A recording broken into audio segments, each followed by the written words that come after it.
Magandang umaga sa inyong lahat. BSed, BSBA 3C at 3B at BSCPE 3B. So dahil wala tayong pasok bukas, ngayon tayo magkakaroon ng discussion. So hindi ko na kayo pinatawag dahil alam kong kayo'y very busy. Pero gusto ko sana na matapos ang module natin ngayong linggo na to. Sa kadahilan ng dihamak na mas maganda nga naman na matapos na ang lahat. Pero pag next meeting natin sa Biyernes, sa susunod na linggo, huwag kayong mag-alala dahil lahat na magiging katanungan ninyo, which is bihira naman kayo magtanong, ay sasagutin natin ng araw, ng oras na yun. So ngayon, I'll be presenting my screen para mas magkakaunawaan tayo. Okay.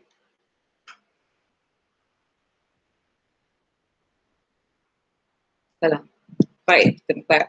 Ang ating module ay nandito na tayo sa module 5, ang pagharap sa panganib at kadakilaan ni Jose Rizal. So nung nakaraang linggo, na-discuss natin ang mga iba't ibang mga balikan natin ng konti, back time. Okay?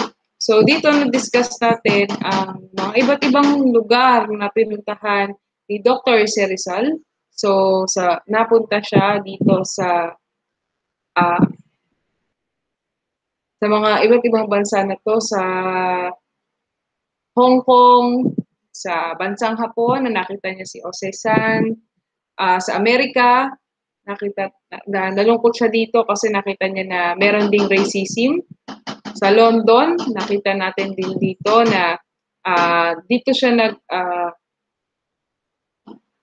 nagpunta, isa sa mga pinuntahan niya, sa Paris, sa Brussels, sa Madrid, sa Hong Kong, at dito rin niya ginawa yung mga iba't iba pang mga propaganda. So dito rin niya sinulat ang No Limitangere at El Filibusterismo. Actually, di ba, nung una sinulat niya yung No Limitangere at tinapos niya ang El Filibusterismo. Kahit wala na siyang pera ay kanyang inano pa din. So,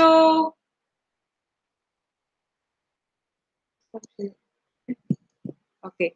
So ngayon, I think sa Aralin 4 tayo muna pala. Si Rizal at kanyang partisipasyon sa propaganda. So ang propaganda, nagkaroon ng, dahil nga sa dami na ng mga ng mga nabibiktima ng mga Kastila at pang-abuso nila, maraming mga tao, maraming mga Pilipino, nakita nila na hindi dapat nangyari sa kanito. Kaya isa sa mga lalong-lalo ng mga ilustrado, nakita nila na dapat hindi ganito ang ginagawa sa mga Pilipino. So what they did ay nagkaroon sila ng mga iba't ibang mga propaganda. At isa na dito ay isa sa mga partisipasyon ni Rizal. Ang mga gawain sa kilusang propaganda ay pumukaw na interes ng mga Espanyol, ngunit hindi sapat upang makamit ang mga hinihiling nilang pagbabago. Ilang reformang naipasa ng pamahalang kolonyal, ngunit hindi naipatupad sa Pilipinas. 1. Ang kakulangan ng salapi ay naging malaking hamon sa kilusang naging dahilan ng paghinto ng La Solidaridad noong 1895. So, siyempre, napakahirap magkaroon ng isang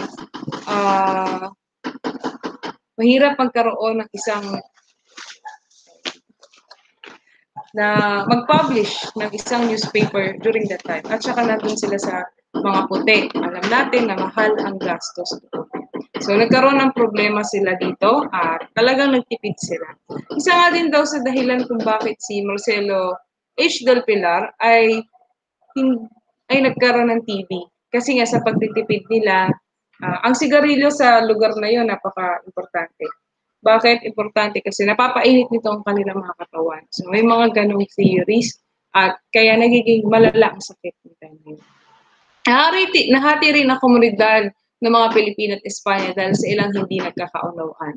So kilala natin, even if they want to have better lives, pero hindi sila magkamuka sa agenda. Hindi sila pareho ng gustong gawin. Pinaunahan ni Marcelo H. Del Pilar ang pangkat na nagsusulong na manatili ang propagandista sa Espanya at patuloy na hinikayat ang pamahalaan upang ipatupad ang mga hinihiling reforma sa Pilipinas. So doon sila nag-stay. Naniwala si Rizal na panahon na upang bumalik ang mga propagandista sa Pilipinas at doon nagpatuloy ang pagkilos patungo sa reforma. Nagpasyang umalis si Rizal sa Espanya noong 1890 at nakabalik siya sa Pilipinas noong 1892. Ngunit sa kabila ng mga isyong humati sa kilusang propaganda, ang pinakamalaking dahilan ng pagkabigo ng kilusan ay ang kapangyarihan ng mga praile. Ang praile nung during that time ay sobrang lakas. Kaya nung time na gusto man nila na magkaroon, pero hindi ubra kasi ang praile napakagagaling. Kaya nga, isa rin sa dahilan kaya inayos ang batas sa Pilipinas, pinaghiwalay talaga ang religion at politics. Pinaghiwalay yung simbahan at politics kasi ang problema kasi sa sa religion during that time kasi ang naging problema nila ang mga pare na may mga sariling interest ay masyado siyang malakas ang impluwensya sa tao. Kasi siyempre, spiritual sila eh. Ang pinagkaiba ng mga militar, tatakutin ka. Ganun sila. Tatakutin ka nila na gawin mo to, gawin mo to. Kung hindi, sasaktan ka, papatayin. Pero ang mga praile, since sila ang naniniwala tayo na sila ay sugod ng Diyos, na naging pare sila dahil kaloob ng Diyos, may halo silang dagdag na takot na spiritual na, hala, pag di ako sumunod dito, baka, maging filibustero ako. So, medyo may dagdag sila at napakalakas nila. Nakita din naman natin sa No Limitangere na takot na takot ang mga tao, ang mga mayaman, na magalit sa kanila ang mga praile, na lalo-lalo na ang mayayaman. Ayaw nila ma-cast out kasi pag nagsabi ang praile na ayaw nila sa'yo, cast out ka na doon. Kaya makikita natin iba. Mga mahalagang bunga ng kilusang propaganda. Meron din naman naging bunga ang kilusang propaganda. Una, ang pagpapatuloy na pagsulong ng reforma sa Pilipinas. Siyempre, kahit na hindi lahat ng tawag dito, kahit hindi siya as in sobra-sobrang successful, nagkaroon ng reforma ang Pilipinas, which is good, na-start nila. At pinatuloy na lang ng mga iba't ibang tao. Ilan sa mga propagandista ay naniniwala na kailangang isulong ang paghingi ng reforma sa mismong kapuluan. At pangatlo, kailangan ding may paalam sa mas marami ang mensahe ng reforma upang sa katuparan ito, itinatag ni Rizal ang La Liga Filipina noong 1892 upang pangunahan ng propagandista tungo sa pagbabago at linangin ang diwa ng kapatiran sa mga Pilipino. So ang La Liga Filipina, kakaiba ito sa mga naunang samahan dahil karamihan sa mga kasapi nito ay nagmula sa masa. Kasi 'di ba, nung mga una, ang mga kasapi nila ay para sa estrado, yung mga nakapagtapos, yung mga gano'n. Pero dito masa. Binabara nila dun sa mga tao yung kanilang kagustuhan.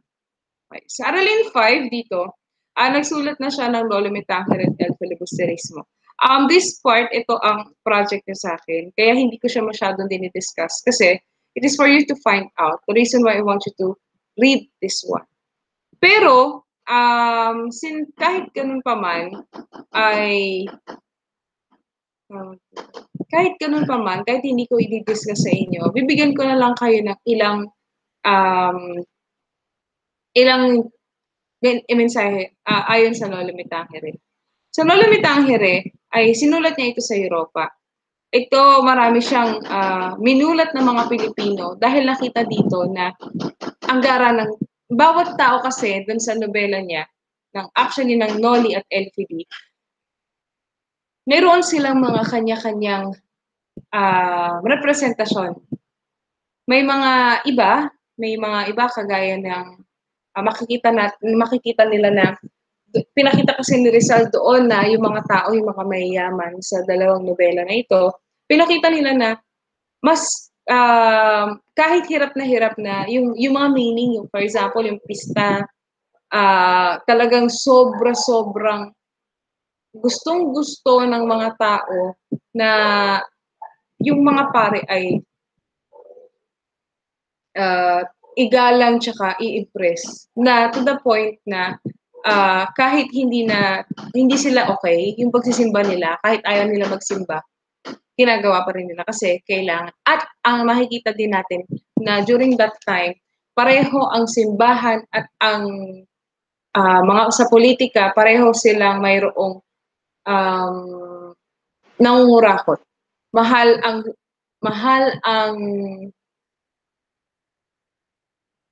dati 'di ba ngayon, sa mga iba't ibang religion, pero sa Catholic, alam ko yung Catholic nanghihingi sila ng mga donasyon, pero it's up to you kung magbibigay ka ng donasyon. Pero may mga iba, 'di ba ang sabi nila, 10% ng iyong kinikita dapat yun binabalik mo sa Panginoon, binabalik mo sa iyong simbahan. Pero, during that time, kailangan talaga marami kang ibigay sa simbahan. At saka, kahit gaano kayaman ka, kagaya ni kahit gaano ka ka-impluwensya, 'pag nakainggitan ka ng pare, nagagalit sa'yo at ang mangyayari do'n ay may tsansa na mapakulong ka na kahit ikaw ay mabait na tao. Nakita rin natin do'n na, si Kapitan Tino, okey, yung, may isa do'n na nakalimutan ko sino yun, eh. Basta yung Tata Selo, ayun, yung anak ni Tata Selo, nakikita natin. At saka yung buong pamilya ni Tata Selo, nakita natin na nagsikap sila, isa sila naging para maging middle class, from mahirap to middle class, pero anong nangyari? Dahil sa binuwisan sila ng binuwisan ng mga pari na paala din, na yung pinaghirapan nila, sila yung hirap na hirap na magtanim, mag-ayos, pero ang kinuha din ng mga pari. Nakita din natin dito na maraming may mga dalawang donya, siguro may mga iba sa inyo siguro sa dalawang donya, ay sila ay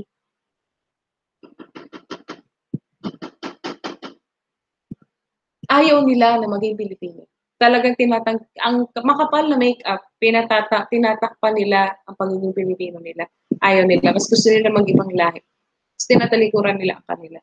Na marami during that time, gano'n ang ginagawa. Aside from that, nakita rin natin na kagaya naman si El Filibusterismo, si Paulita Gomez, ang katipan ni Isagani, na mas pinili ang fame kaysa sa mahalin ang taong mahal niya.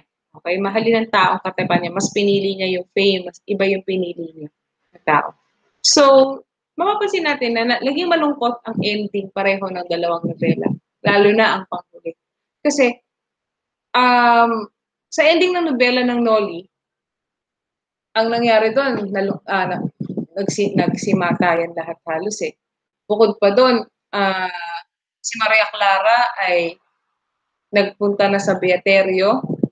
Si Juan Crisostomo Ibarra na tawag dito, nawala, pinagpaparil, naging si Simon sa LPD, si Elias na napakalungkot ng buhay ay namatay, si Sisa namatay, si Basilio na akala natin uunlad yung kanyang buhay. Nakita rin natin napakasipag ni Basilio nung napunta siya kay Kapitan Tiago. Pero at the end of the day, kasi nga kukulang siya, hindi sapat yung kinikita niya, ala din. Nakita rin natin dito na si Piloso Potasio na sobrang talino. Anong ginagawa sa mga matatalino? Dahil kakaiba siya mag-isip, minimiss ko lang baliw. Kasi siya, alam niya ang katotohanan. At ayaw ng tao ng katotohanan. Kaya, yung mga ways niya, hindi siya, kinukonsulta man siya ng mga tao, pero patago. Kasi ayaw nila na mabikit sa kanya na weird kasi si So, yun yung itsura ng Pilipinas during that time. Historical novel kasi ang Noli Me Tangere. At ito ay base sa mga, hindi, ang novel na to, base siya sa kung ano ang nangyayari talaga noong araw. So, makikita natin. Nakikita nyo rin. Kung binasa nyo at naalala nyo, diniscuss nyo nung kayo high school pa, na may mga tao na hanggang ngayon, ganun pa rin ang ugali nila. Hindi nagbago. So, ganun ang Noli Me Tangere. It's very timely. Makikita natin na yung mga tao na ugali natin ng panahon ng Espanyol, palang pala, yun ang ugali na ng mga Pilipino. Ugali na ng mga Pilipino ang maging yung sa crab mentality, colonial mentality. Bakit yun ang naging ugali natin? Kasi yun kailangan natin mag-survive during that time. So, yun na na-instill sa atin na okay lang 'to, okay lang 'to. So, maganda ang nobela niya at, okey. Inalay niya ang El Filibusterismo sa Gomburza. So, kung kayo ay, kung naalala natin nung kwento ng Gomburza, 'di ba sila yung tatlong pari na, ah, na namatay. Okay? So, grabe yung pagkamatay nila. Kasi nung time na yon, it is said na si Rizal kasama ni Pasiano, nasaksihan nila kung paano mamatay yung dalawang paring Martir. Okay, so yun. So, pagkatapos ng nangyari ang lahat, siyempre, nung nilabas niya na ang El Filibusterismo, sinunog nila ang mga PC nito, at siyempre, napaka-filibustero na talaga si Rizal. At nagalit sa kanya ang mga praile, maraming mga nag-aklas, at nagalit sa kanya ang mga namamahala sa Pilipinas. Kaya hindi siya dapat umuwi ng Pilipinas. Pero, gustong-gusto umuwi ni Dr. Jose Rizal. Habang nasa Espanya si Rizal ay nagbalak na magtayo ng isang samahan sa Pilipinas upang matulungan ang kanyang mga kababayan na mapalaya ang mga pang-aping mga Kastila. Sinulatan niya ang Gobernador General de Espujol upang siya ay mabigyan ng proteksyon dahil alam niyang delikado ang buhay niya sa kanyang balak na pag-uwi. Sa kabila ng pagpigil sa kanya ng magulang at kaibigan ay nagpumilit pa rin siyang makabalik sa Pilipinas. Bukod doon, actually maraming mga natanggap na sulat si Rizal. Kung babasahin natin mabuti at alamin natin, ang kanyang ina, actually napagaling niya ang kanyang ina.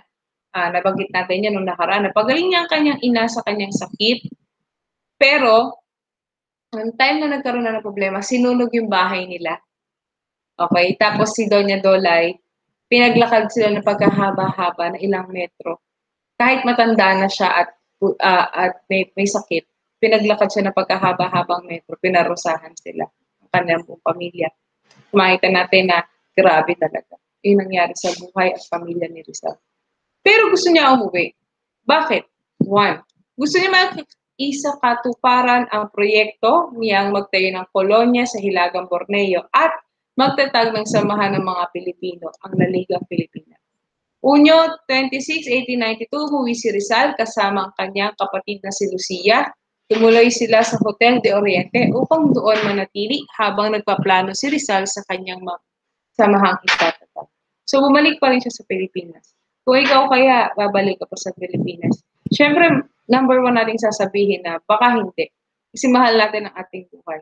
Kaya lang during that time, iba kasi ang panahon noon compared sa ngayon. Okay. So sa ngayon, dito na tayo sa module 5, pagharap sa panganib at kadakilaan ni Rizal. So tapos na tayo magbalik tanaw saka mag-review. So dito na tayo sa focus natin, ang module 5. So bumalik na si Rizal at marami siyang mga gustong gawin. Tingnan natin sa module na to kung natayo niya. Aralin 1 na tayo, si Dr. Rizal at ang La Liga Filipina. Sa araling ito, matutunghayan natin kung ano ang nangyari sa La Liga Filipina. Sa kabila ng maraming banta sa buhay ni Dr. Rizal, hindi niya inalantana ang mga ito para lamang makabalik muli sa kanyang bayan. Masidhi ang kanyang pagnanasang muling makita ang bansang kanilang niliyag. So gusto niya makaisatuparan ang kanyang mga naiwang balakid. So noong Hunyo 26, alam natin na umuwi si Dr. Rizal. Makita na natin yan. So Hunyo 27, 1892, siya naman ay bumisita sa kanyang mga kaibigan sa Malolos, Bulacan, San Fernando, Pampanga, Tarlac at Bacolod, Pampanga upang hikayatin ng mga ito na kasapi sa isang samahang itatatag na ang layon ay ang pagbabago. So nagsimula na siya ng kanyang mga balak. Actually, it is said na ang Malolos ay very well known din kasi at saka ang Pampanga. Actually, my dear students, si Bonifacio ang pangalan ng nag-finance kay Rizal upang mai-publish niya ang El Filibusterismo. So may mga tumutulong talaga sa kanya sa Pilipinas. So ganun ka-active ang kanilang mga samahan at ganun kagaling si Rizal upang maghikayat ng mga iba't ibang tao at ganun kadami din ang mga taong gusto magkaroon ng panibago. Okay? Hulyo 3, 1892, nagsagawa si Dr. Rizal ng isang pagpupulong sa tahanan ng kanyang kaibigan Doroteo Ongguco upang ipaliwanag ang layunin at mithiin sa isa mang itatahag nila. Ito ang mithiin ng La Liga Filipina. Anong layunin? Kapag isa ang buong kapuluan na may lakas. Kasi nakita nila, marami na rin siyempre nag-aaklas. Kaya lang, mas gusto nila siyempre na pag nag-aklas sila, one. Kasi ang Pilipino, yun ay nagiging problema nila nung mga una. May mga gusto sila, kaso magkakaiba sila ng idea, magkakaiba sila ng opinion. Hindi sila nagiging isa. Kaya ang gusto ni Rizal, maging isa. Kaya nga yung masa, in-involve niya. Mapangalagaan ang bawat isa sa oras ng kagipitan. At syempre, gaaklas kayo sa sa isang napakalaking kolonya. Mapaunlad ang edukasyon at komersyo. Kasi di ba nung panahon na to, alam natin na talagang mga Kastila ang nakikinabang sa sila ang kumikita kahit ang Pilipino ang nahihirapan. So makikita natin, very important. Mapaunlad, may sulong na marami pang pagbabago. So yun lang naman ang apat na importante sa kanila.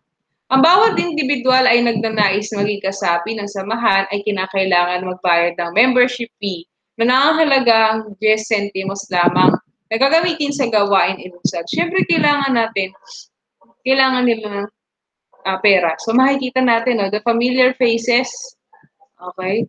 Ayan ang mga taong nagbuo ng, nagbuo ng La Liga Filipina. So, sa pulong, makikita natin dito, nagkikita si Dr. Rizal at Andres Bonifacio, nandyan sila. Formal na pumili din ng mga opisyales o kawani ng mga samahan. Ang Pangulo ay si Ambrosio Salvador, kalihim, si Deodato Arellano, si Bonifacio Arevalo, at si Agustin de la Rosa. So sila yung mga naging opisyal. So nakikita natin, medyo okay. Ngayon, dito naman tayo sa Aralin 2. Buhay sa Dapitan, Mindanao sa loob ng 4 na taon. Dito siya actually, dito niya ginugol ang oras niya na matagal sa Dapitan. Ang Dapitan ay isang liblib na bayan na matatagpuan sa Kamindanawan. Bahagi ito ngayon ng lalawigan ng Zamboanga del Norte at mayaman sa kasaysayan. Natuklasan ng mga Kastilang Dapitan noong 1629 sa pamumuno ng isang misyonerong Jesuita na si Fray Pater Pedro Gutierrez. Sa bisa ng batas, Republika bilang 3-8-11, naging lungsod ang bayan ng Dapitan sa panahon ng administrasyong Pangulong Diosdado Macapagal. Makasaysayan ang lungsod ng Dapitan sa pagkadito na malagi si Rizal mula noong Hulyo 17, 1892 to Hulyo 31, 1896. Iyong matutunghayan sa kabuang aralin na ito ang naging buhay. Okay, so makikita natin ang kanyang 4 na taon sa Dapitan. Hulyo 7, 1892, ng gabi na ang oras ay dumating si Rizal sa Dapitan, lula ng barkong Cebu. Siya ay nakadagtang manuluyan sa loob ng kumbento, kapalit ng ilang mga kondisyong inuutos na gawin sa kanya. Sa halip na siya ay tumuloy sa tahanan ni Kapitan Ricardo Calcinero, pinuno ng militar. So, ang mga kondisyon na ipagagawa kay Rizal ay nakasaad sa isang liham na ipinadala ni Fray Pablo Pasteles. Siya ang superior ng Ordeng Jesuita noong panahon na yon. Ito yung mga sumusunod. Pinagsisihan ni Rizal lahat ng kanyang ginawa at sinabi laban sa relihiyong Katoliko at pagpapahayag siya na maging tapat at pagsunod sa lahat ng kautusan ng mga taga-Espanya. Siya ay gagawa ng santo ehersisyo o konfesyon general sa kanyang dinaanang buhay at maging ulirang mamayang simbahang Katoliko.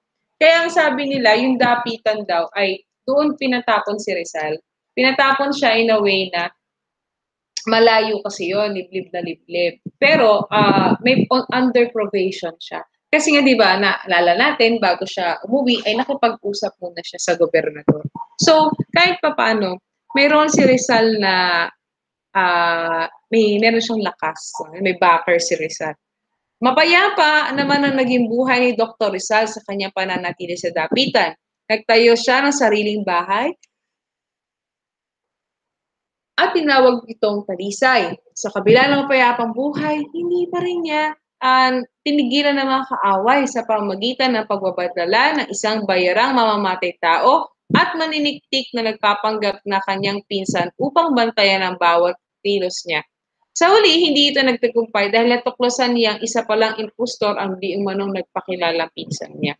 So, uso na ang mga spy na tanong. Sa dapitan, din niya naisulat ang Meretiro na patungkol sa kanyang buhay bilang bilanggo sa dapitan na kanyang inaalay sa kanyang pinakamamahal na ina. Nilikha din niya ang awitin na pamagat ng Himno al Talisay.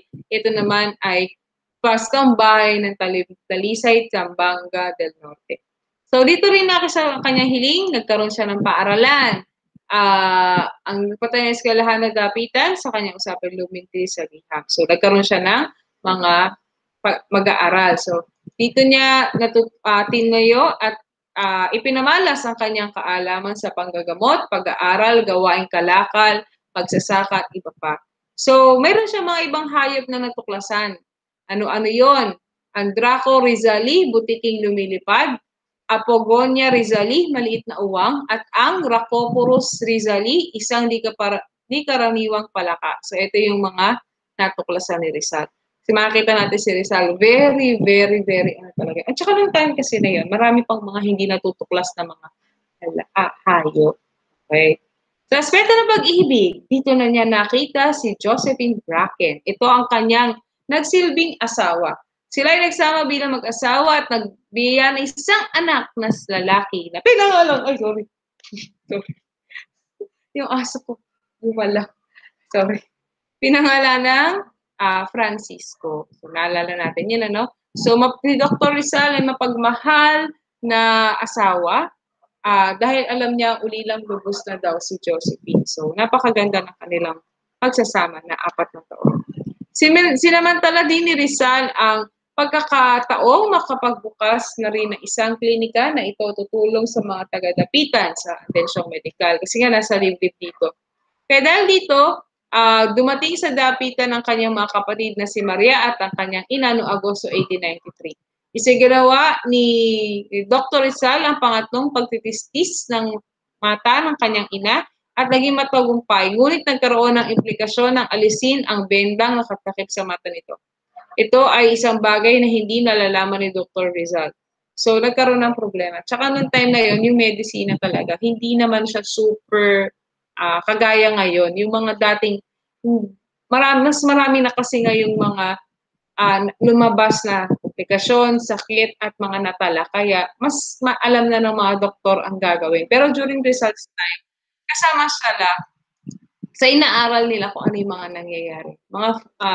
Mga fundamentals kasi, mga ano sila, yung mga tawag dito, yung mga alam nila, marami pang di na-discover. Bukod pa rito, sinimula na din ni Rizal ang pagsasagawa ng maayos na sistema ng patubig sa dapitan. Nais niya ang mga taga-dapitan ay makamit ng malinis na tubig na nagmumula sa bundok. Kaya sinimula niya ang paggawa ng patubig sa pamamagitan ng paggamit ng kawayan. Hindi lamang pansariling kapakanan ang iniisip ni Rizal sa kanyang pagkabilanggo sa dapitan, pero binigyang halaga rin niya ang kapakanan ng mga mamamayan. So makikita natin napakabait ni Rizal at napakatalino at napaka-observant. Ipinakita rin ni Rizal ang kanyang kaalaman pagdating sa negosyo, maging aspetong pinansyal at mayroon siyang kaalaman kung paano gugugulin ang perang mayroon siya. Ang kasanayan sa pag-imbento ng isang makinang kahoy ay isang paraan upang siya ay magkapera. Ang makinang kahoy na ito ay lumikha ng 6,000 piraso na tisa sa isang araw. Okay, so nakita natin si Ramon Carrion sa kabuuan, 4 na taong nanatili siya sa dapitan. So marami siyang mga nagawa at napakatalino talaga ni Rizal di Hama. Okay. So aralin 3 na tayo, pasensya kung mabilis ano. Hahapyawan lang natin lahat at ang inyong mga tanong ay sasagutin natin sa susunod na aralin. Si Dr. Rizal at ang pagkasangkot niya sa Kilusang Katipunan. So alam natin ang KKK. So, Kilusang Katipunan, ano dito? Talakayin natin dito ang pagkakasangkot ni Deoxar sa Kalusang Katipunan o ang KKK. Ano ba ang KKK? Kung ating babalikan at pag-aralan natin ang kasaysayan, matandang naitatag ang kataas-taasang kagalang-galang Katipunan Anak Bayan noong Hulyo 7, 1892. Ang samahan ay natag ni Diodato Arellano, Tondo, Maynila, kung saan si Arellano ay naghalal na leader ng samahan. Kabilang sa mga nagtatag ng samahan ay si Andres Bonifacio, Teodoro Plata, Ladislao Diwa, samantalang si Emilio Jacinto naman ang utak ng Katipunan. So, si Andres Bonifacio, kilalang-kilala. Kasi si Andres Bonifacio, actually, side trip tayo. Si Andres Bonifacio ay napakatalino. Kaya nga lang, hindi siya nakapag-aral. Kaya yun ang naging problema sa kanya ng mga tao. Kasi hindi siya nakapag-aral. So, gusto ni, kung mapapanood nyo sa movie, si Rizal, ang pangalan ng artista, si Cesar Montano gumanap na Andres Bonifacio. Nakakasad kasi siya yung nagtayo ng Katipunan. Pero nung nagkaroon na ng eleksyon, hindi siya yung ginawang pangulo hanggang sa pababa. Hindi siya nahahalal bilang mga tao na, kasama dun sa mga tawag dito, mga officers. Ayun. 4 na taon na pinaghahandaan ng Katipunan ang binabalak nilang panghihimagsik. Sa loob ng 4 na taong paghanda, pinagsumikapan ni Andres Bonifacio na lumawak ang samahan at dumami ang maging kasapi sa Katipunan. Mula sa iba't ibang lalawigan ng Pilipinas, inatasan ni Andres Bonifacio si Pio Valenzuela na magtungo sa Dapitan, Mindanao upang kanyang maging emisaryo o kinatawan isang guni Rizal ng paghimagsik. So, ano kaya ang mangyayari? Magiging okay kaya si Dr. Rizal dito? Agad pinuntahan ni Dr. Pio Valenzuela si Dr. Rizal sa Dapitan upang agad na ibalita ang binabalak na pinaghimagsik. Laban sa mga Kastila, naging kasama niya ang isang kunwaring pasyente na nais magpagamot kay Rizal. Si Dr. Valenzuela ay mula sa Polo, Bulacan. Lungsod ng Valenzuela na siya ngayon. So dati pala, ang Bulacan pa din ang Valenzuela. Kasi magkalapit lang naman sila. Isinugol ni Andres Bonifacio upang ibalita kay Rizal ang mga plano. Sabi ni Dr. Rizal kay Valenzuela na tiyakin lamang ng Katipunan na sila ay totoong handa at mas may sapat na armas upang labanan ang Kastila. Na ngayon, huwag silang mabigo sa kanilang hangarin. Kapag parito, ipinabati ni Dr. Valenzuela kay Dr. Rizal ang balak na itakas siya sa Katipunan mula sa Dapitan bago sumikap ang himagsikan. Kaso, hindi ito inayunan ni Rizal kasi sabi niya kawalang galang at di pagkamagi ng sa laban ang pagtakas. Sa halip, sinabi ni Dr. Rizal kay Dr. Valenzuela ang balak niyang paglilingkod bilang isang manggagamot sa Cuba upang malaman na rin ang taktikang pandigma na ginamit sa Cuba laban at taktikang ginamit ng Cuba laban sa Espanya. So all this time, si Dr. Jose Rizal ay hindi talaga